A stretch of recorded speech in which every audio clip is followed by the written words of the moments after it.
Hi, good evening, everyone.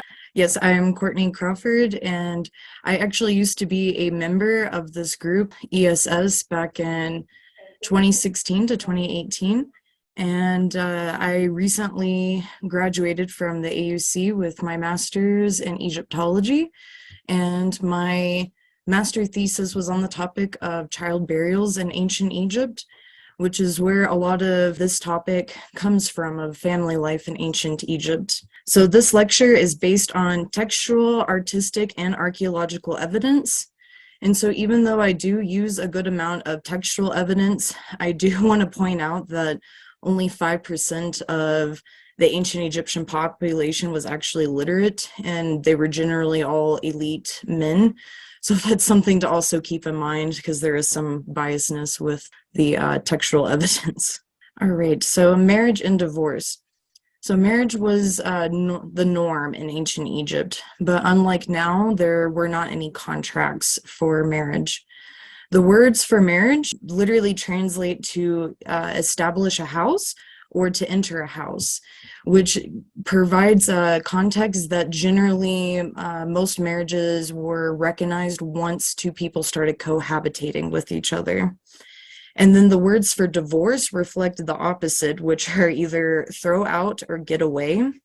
And the examples of divorce show that they were generally done by men, but there are a few examples of women divorcing men. And what's interesting is there is textual evidence from Deir el-Medina of people, the reasons for divorce were kind of similar to modern times, which could be for adultery, fighting, so verbal fighting, physical fighting. But it does not appear that divorce for lack of children was not a reason, because adoption was accepted in the culture. So for example, the tomb builder, Ra Moses from Deir el-Medina, dedicated an inscribed stone phallus to the goddess Hathor, hoping that the goddess could help him have a child. And even though he was unable to, him and his wife were able to adopt a child who was a scribe. And this scribe then carried the title of the son of Ra Moses and another man. And although women did hold power in the home, they did have their own titles, but their titles were woman of the house or eating companion. So their titles always still reflect their relationship toward the man. So the image that I have of Ra-Hotep and his wife from the Old Kingdom, this photograph does not do justice to these statues. For anyone who's been to Egypt and has seen them, they're very, very lovely statues, and still the color retains on them very well. So next I will show some marriage quotes. And I like these because it gives you kind of a window into the mindset of the person writing them and their idea of what marriage is. So this quote from the wisdom text of Ptah-Hotep from the 5th dynasty: "And love your wife with adore, fill her belly, clothe her back, ointment soothes her body, gladdens her heart as long as you live. She is a fertile field for her lord. Do not contend with her in court. Keep her from power, restrain her. Her eye is her storm, and when she gazes, thus you will make her stay in your house." Good luck. Yes. So that gives you kind of an idea of what Ptah-Hotep was thinking of marriage. And in the instructions of Ani from the New Kingdom actually has a little different feel than the first one. So do not control your wife in her house. When you know she's efficient, do not say to her, "Where is it? Get it." When she has put it in the right place, let your eye observe in silence, then you recognize her skill. It is joy when your hand is with her. There are many who do not know this. So definitely very different perspectives of what marriage are. The instructions of Ani in particular, I like a lot, so I'll be using quotes from that text in particular. So family life. Some scholars believe that marriage wasn't important in ancient Egypt until children were born. So also from the instructions of Ani: "Take a wife while you are young, that she may make a son for you. She should bear for you while you are youthful. It is proper to make people. Happy the man whose people are many." So this shows that you want to have as many children as possible which is interesting because that's kind of similar in modern Egypt. The importance of children can also be seen through the family statues. Family statues are very common in ancient Egypt. And also with the mythology, you have many of the myths involve the nuclear family. So you have the most famous one, the Osirian triad, so Osiris, Isis, and Horus.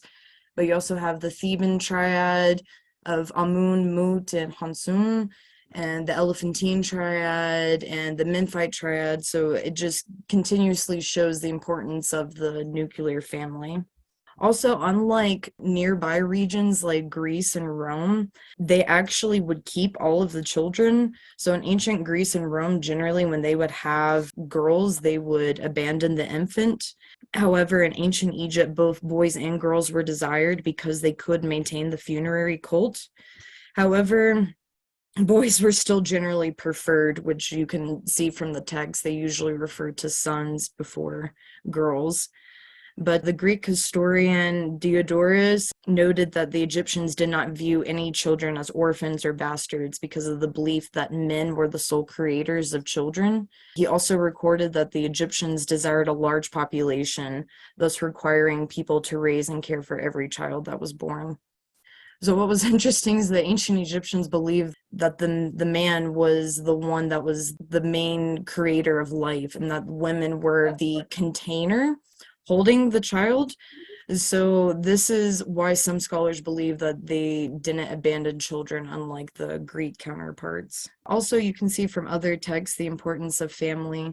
So from the Old Kingdom, Har-Jedef, if you were fine, start a house, take a wife to be the mistress of your heart, and a son will be born to you.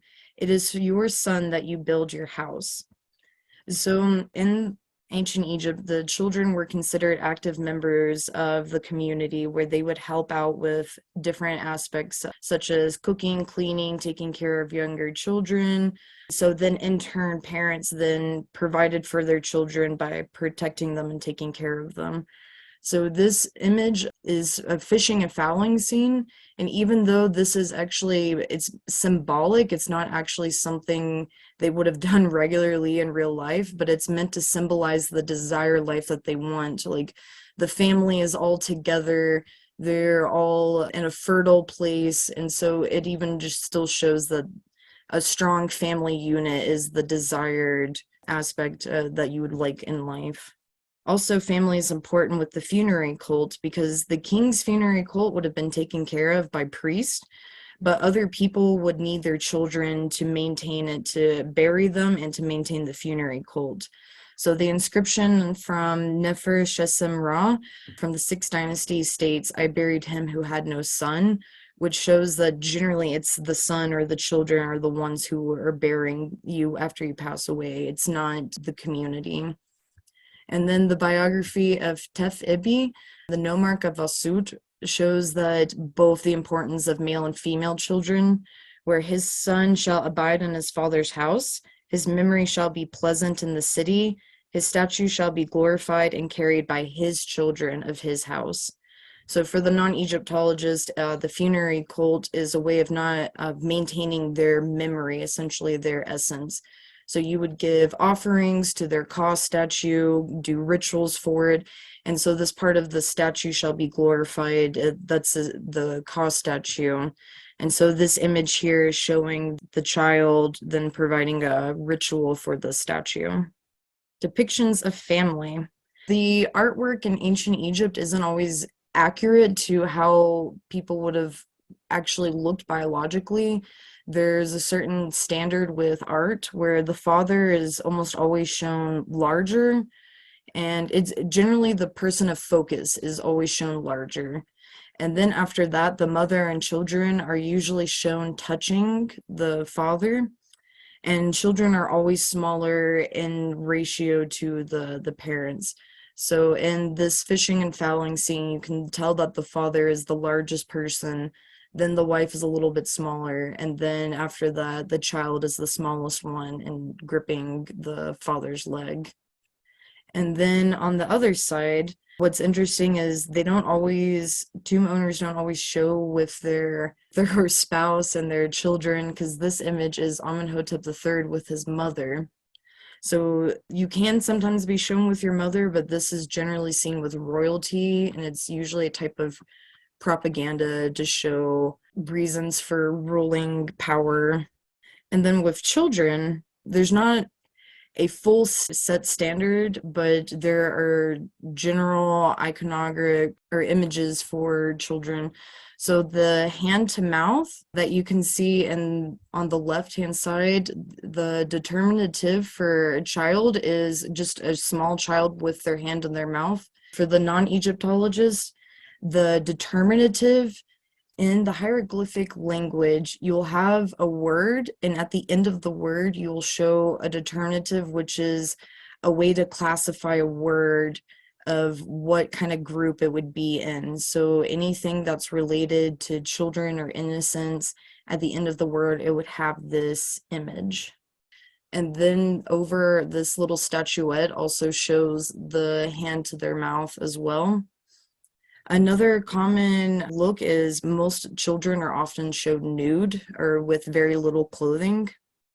And also one of the most common hairstyles is the side lock that you can see on the statuette and on the prints in the lower right-hand corner. But there's, again, like I said, there's not always a set standard where these children in the scene from Deir el-Medina, they have different little hair puffs, I guess you could call it.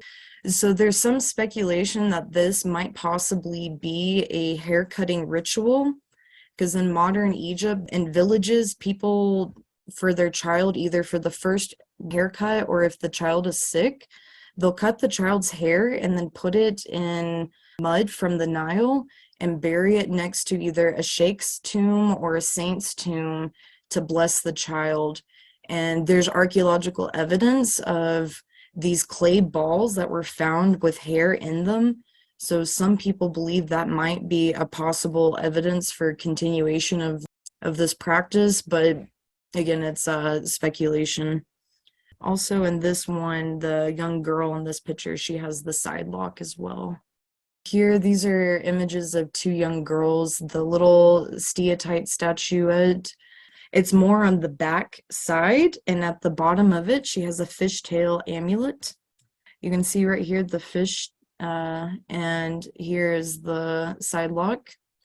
And then also she has the fishtail as well. And I'll explain the meaning of this amulet later. The father's role. So for men, the marrying age of men was roughly 16 to 20 years. Which was older than women. And this was possibly in order to create a career and house for the potential family. And fathers served as the protector role. And so another example from the instructions of Ani, if your God lets you have children, they'll say we are in our father's house. Be a man hungry or seated in his house, it is his walls that enclose him. So it shows that the role for a father is not only meant to protect, but to provide with a family with a place to live that will then possibly be inherited later on. Fathers also taught their sons how to hunt, practice agriculture, and make commodities. So in this image here that I'm showing, like I mentioned earlier, the father is shown much larger than his son, and then his son is also depicted nude. He doesn't have the side lock. Like I said, it wasn't always used, but you can see that this is meant to be the young boy. And for women, women were married at younger ages than men, generally after menstruation. And women gained status through motherhood and from her family. So it's from the instructions of Ani, but it also says that when you ask a man about his career or his status, and you ask a woman about her family. So that shows kind of what the general cultural ideas were in ancient Egypt. But the mothers not only physically cared for their children by protecting them and breastfeeding, but they also taught them how to be a part of the community. So protecting mothers is reiterated in the mythology, such as Isis protecting Horus, and the myth of the contingings between Horus and Seth. So for the non-Egyptologist, this myth, the nephew of this god Seth, he is battling with him in order to take over as the role of the king of Earth. And his mother, Isis, is constantly saving Horus from different things that Seth is causing against him. Also, another goddess that is viewed as the mother goddess is Hathor, and she's also known for hiding Horus in the marsh to protect him from Seth. The importance of mothers can also be seen in texts, such as the text of Duheti that says, "Do not speak lies against your mother." And then in the instructions of Ankh Seki also provides evidence of favoring his mother over his wife, where it says, "Do not open your heart to your wife or your servant. Open it to your mother. She is a woman of discretion." And this next quote, I love, it's a little long, but I think it's really good. So this is dedicated to all the mothers out there. "Double the food for your mother gave you. Support her as she supported you. She had a heavy load in you, but she did not abandon you. When you were born, age your months, she yet yoked you, her breast in your mouth for 3 years. As you grew, your excrement disgusted. She did not discuss, saying, 'What shall I do?' When she sent you to school and you were taught to write, she kept watching over you daily with bread and beer in her house." So in ancient Egypt, the main staple foods were bread and beer. And also, I'm sure many already know, but the beer in ancient Egypt was not as strong as the beer now. And it was safer to drink than the Nile water. So that was generally why it was always beer that people drink. And I also want to point out the part where it says her breast in your mouth for 3 years. The ancient Egyptians generally breastfed for 3 years because it decreases your hormones, which makes you less likely to become pregnant. And this was kind of a way for them to, kind of like a form of birth control. But you can get pregnant though, even while breastfeeding. It doesn't always work, but it's a way to help prevent it. All right. As I said earlier, children were active members of the community where they would help family members with different chores such as cooking, taking care of younger children, picking fruits that adults cannot reach, sending messages, running errands. This market scene in the upper corner, you can see one young girl carrying a baby, and then in this other scene, you see some young boys playing games, and it appears that one of the games almost looks like tug of war that kids still play now. There's also, I don't have it in this presentation, but there's also a statuette of a boy and girl playing equivalently leapfrog. So it's interesting how kids still play very similar games, even in ancient times. So even though children were viewed as functioning members of society, they were still viewed as innocent and learning. So from the wisdom text of Ptah-hotep, he said that no one is born wise, meaning you have to earn it, that you have to earn being educated or understanding life. And also because of children being seen as innocent, some coffin texts required the deceased to become like a child, so that way they would be seen as innocent during their judgment. So the coffin text spelled 291 recite, "Becoming a child, I am indeed the one who becomes a child." So for the non-Egyptologists, the coffin texts are a group of spells that help you get to the next life. And so you want to be you want to have not committed any sins or any things like that. So this is a way to show like, oh, I'm innocent. I'm just like a child. How could I have done something bad?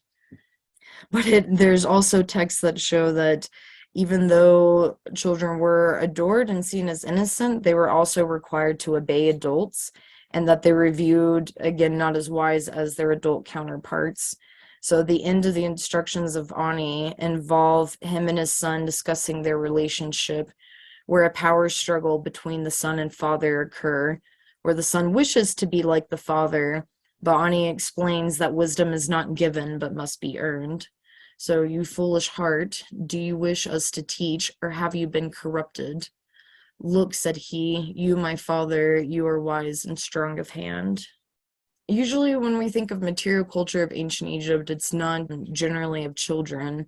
And it's usually because it's more basic, but still, most of the material culture for children were beads and ceramics. And all the images I have up here from the British Museum, but beads were made of different materials. So it could be made of carnelian, steatite, faience, stone, shell, sometimes even lapis lazuli, which is rare. But carnelian was very common for amulets in particular for children because the color red was seen as a protective color. And so that was used commonly. And then also jewelry such as bangles and anklets were used, like the one that I have up in the right-hand corner. So as I had mentioned before about the fishtail amulet, so in ancient Egypt, they were an agriculture society that relied on the annual flooding of the Nile to be able to support their crops. But now in modern times, there is a barrier set up around the Nile where it doesn't flood anymore. So now it's kind of hard to envision this, but before those barriers were created and before the Aswan Dam, a good part of Egypt was completely flooded for half of the year.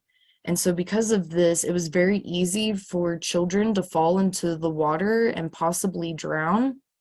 So these fish amulets were then used to be tied into a child's hair or worn around their neck to symbolically give them the ability to swim like a fish. And also, another problem in ancient times is women and children tend to die much sooner than men, mainly because of the problems in childbirth and then also from infections. So many child before the ages of 5 would die. And so because of this, there's a lot of protective magic.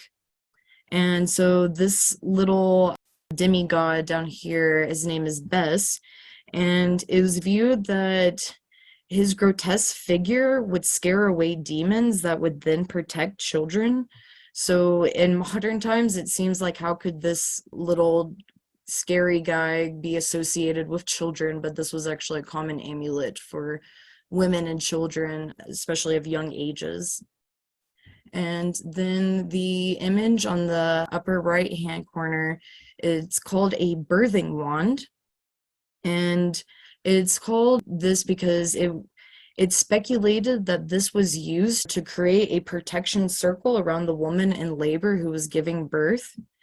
So there are images of different animals or creatures or demons with the same idea as the god Bes, that it's meant to scare away the evil demons. Also on the end, if you can see, it has a fox on the end, and foxes are also associated with fertility. So just another symbolic way of the protection of the children, the fertile life. And so a lot of childbirth, a lot of it involves magic, which I will now discuss here. So this image of the hippopotamus, this goddess is Tarwik, and she was also another goddess that is meant to protect women during childbirth. And similar thing, she's meant to scare away evil demons. And the symbol that's underneath her hand is the hieroglyph Sa, which means protection, and it's also the root for the word amulet, Sawu. This is the same thing that would be like a life preserver. So for the fishermen, they would wear these while they were fishing. So if they fell off a boat into the Nile, they would then float. So the ancient Egyptians love puns. So you would wear an amulet with the word protection and the word amulet. So this was also why she's associated with this symbol, because it's a protection symbol. In the right-hand corner, it's a drawing of a birth scene from the Temple of Dendera. And even though this is a temple that's from the Ptolemaic period, it still shows images of the woman as Hathor. And so the reason I want to bring that up is because the image in the lower left-hand corner, it's called the Abydos birthing brick. And what's interesting is this is the only one that's known in existence, but women in ancient times would give, or sometimes will give birth over bricks where they would squat over them. These bricks would then sometimes have paintings on them to then again give another form of protection. So this is all speculation, but Dr. Joseph Wegner believes that the images on the brick are meant to show that when the woman is giving birth, she takes on the qualities of Hathor. So she essentially becomes the goddess as she's giving birth. And so as I mentioned with this drawing from Dendera, you can see the woman who just gave birth has the Hathor horns above her head. Dr. Wagner also believes that there would have been like these two sticks on the end of the bricks have images of Hathor on it as well. So he believes that that's how you would have, or where you would have drawn the protective circle with the birthing wand. But again, this is the only one that's known in existence. Like there have been other bricks found, but nothing that has had like these images on it. So education in ancient Egypt. So school was only allowed to boys of royal or elite backgrounds. So for the most part, it was really only boys that could be educated. And they would be taught reading, writing, math, and sports. One statue from a scribe, Bak et Hansun, from the New Kingdom mentions that he was trained as an apprentice for 11 years. And the governor of Asut during the first intermediate period, Hekti, recorded in his autobiography that he was trained in swimming along with the royal family, which implies that even sports were viewed as educational, kind of like the way we do PE now. And teachers would not only train students, but also discipline them in order to instill character development. So teachers would also call their students child, or sejti, which means both child and pupil. So there are some texts that talk about how the teacher must instill good character into the student, even if it means by intense discipline. Up here on the top, you see the scribes. So for the non-elite, manual labor was generally what you would do, which would encompass their form of education. So girls would be trained in childcare, grinding grain, baking bread, and making beer, whereas boys would learn to fish, practice agriculture, or produce commodities, which is similar to modern Egypt, where children in lower classes tend to still work with parents and assist. So this image from this tomb, the text actually says Iri, which means like I will do it for you. So the young boy is just running errands for these two men inside of this factory. And then this other image I took myself in the village of Fayum. So for anyone who's visited Egypt, I'm sure you know that Fayum is like well known for their pottery production. And while I was there, it was hard to not notice that it was essentially just a whole family working there, and there were several generations and all of them were involved working. So you can even see the little boy working with his father as he's making the pots. And in these images here, You have a young girl. So mourning was also or being a mourner was a profession that you could have back then. This young girl that you can see, again, she looks different from the other ones because she is nude, but she is still, even though she's portrayed as a child, she is still shown working with the adults. And in the tomb of Neferhotep, you see essentially their nanny that is then taking them out, and the children are being chased out of this house. What I do find interesting is this woman is holding a musical instrument and is also drinking. So I definitely wonder what was going on in this scene. So an overview of the lecture: the nuclear family was an important aspect in ancient Egypt, where the fathers provided and protected for the family, where the mothers protected children by feeding and caring for them, and then the children took care of the parents once they reached adulthood and aided in the funerary cult, showing that children are an important part of Egyptian culture. A large aspect of the economic field encompassed the care of children, ranging from teachers, mothers, protection magic, low-level labor, and wet nurses. I didn't actually talk about wet nurses in this lecture, so I'll make a quick note about that. But women could be employed to be wet nurses, and there are even contracts that show that they could be given a certain salary as long as they abide by these certain rules. And some kings also highly idolized their wet nurse, like Tutankhamun had a special burial place for his wet nurse, and she was also buried with a lioness. King Hatshepsut also idolized her wet nurse and created several statues, very large-scale statues of her. And her wet nurse was also the first person that was non-royalty buried in the Valley of the Kings. So essentially what I thought was interesting during my research for my master thesis was how much of the economic realm of ancient Egypt involved the care of children, and which was what inspired this talk. I also wanted to use this image of the stela. So this actually isn't a very common image because, as you can see, Akhenaten is holding his daughter, whereas Nefertiti has one daughter in her lap and the other one is playing with her. It looks like her hair, her chin.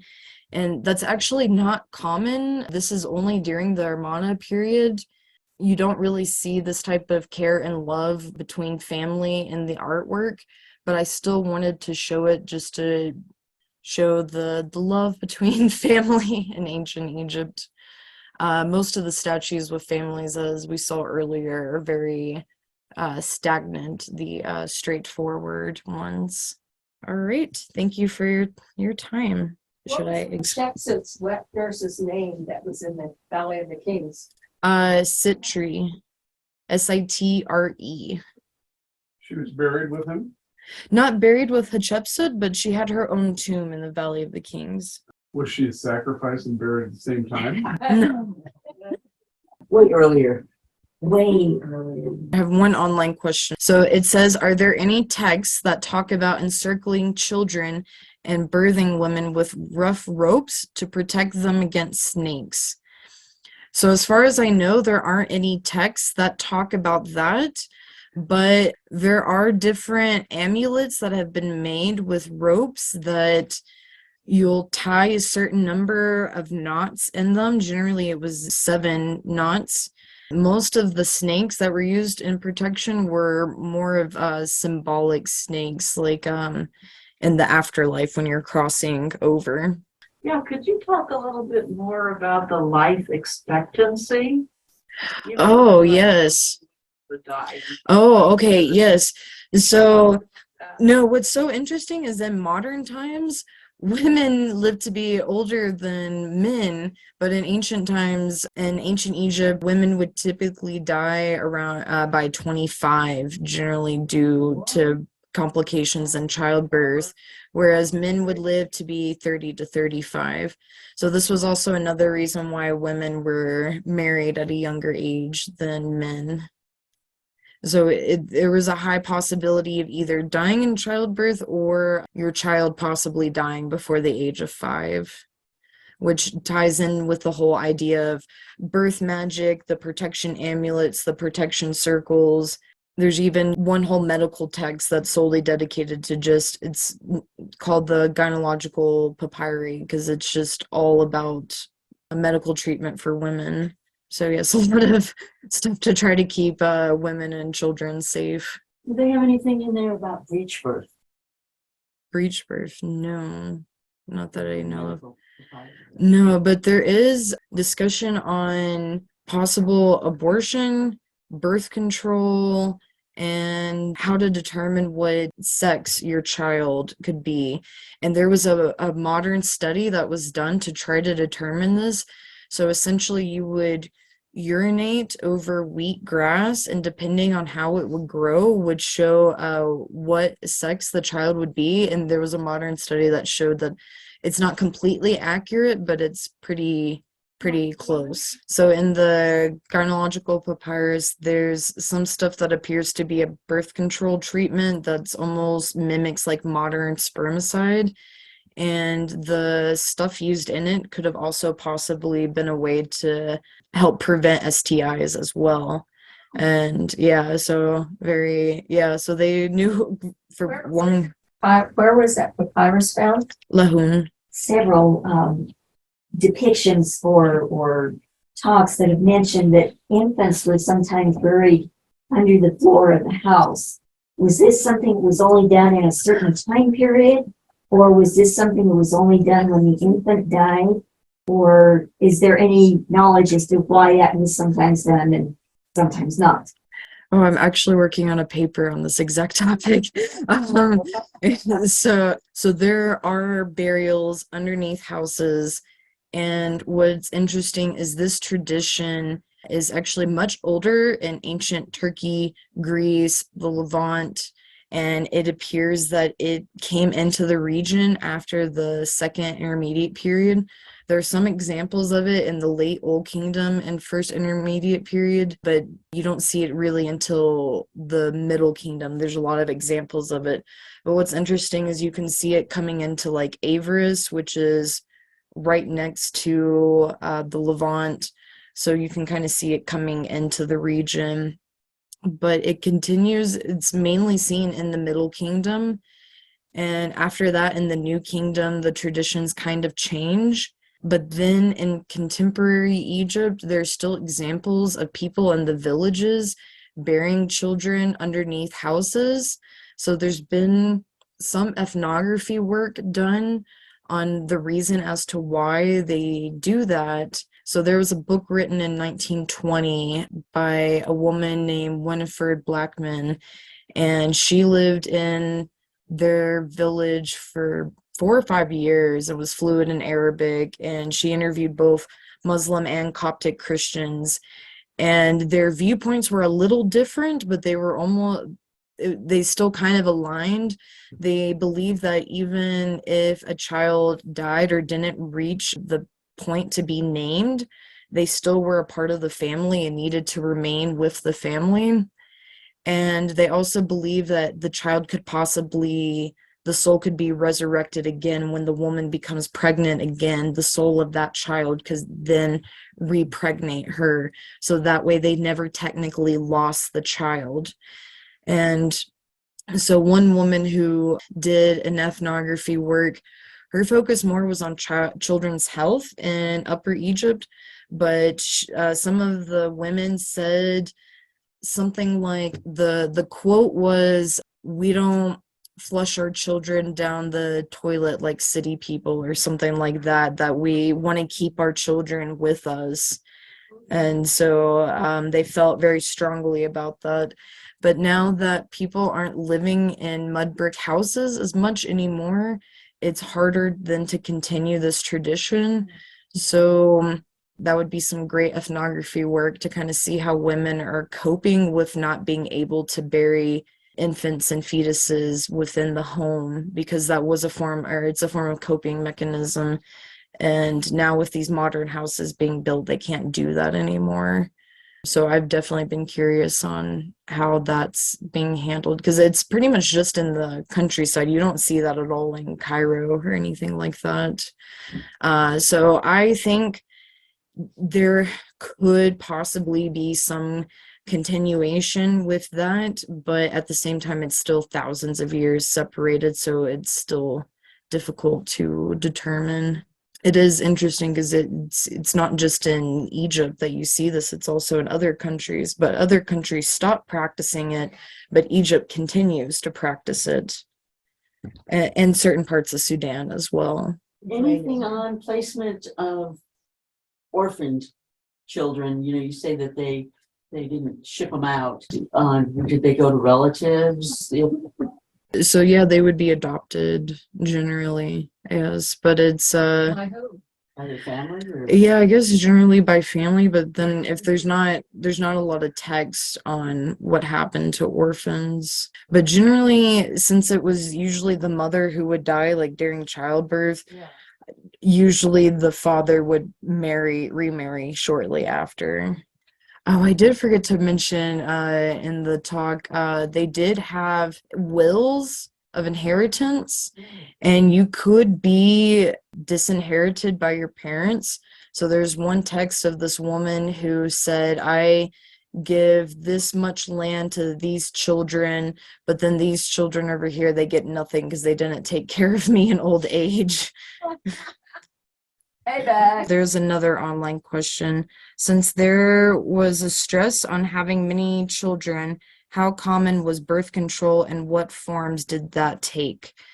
So how often birth control was used is hard to determine, but it was available, and because it was mostly kind of like spermicide, which is like a type of oil or something that you would put inside, and it's meant to kind of block it. So there's one that's made of honey. There's another one made of crocodile dung excrement. And so that one is definitely kind of like, how did they find that out? I don't know. But what I thought was interesting is I did a paper on birth control in ancient Egypt, and they always translate it as just crocodile dung. But then when I started looking into the biology of crocodiles, when reptiles go to the bathroom, it's different than our mammals systems. So there's actually this white excrement that comes out with it, and it made me wonder if it's actually this white excrement versus the actual dung that they would have used. But this is just my own theory. All right, thank you for your time.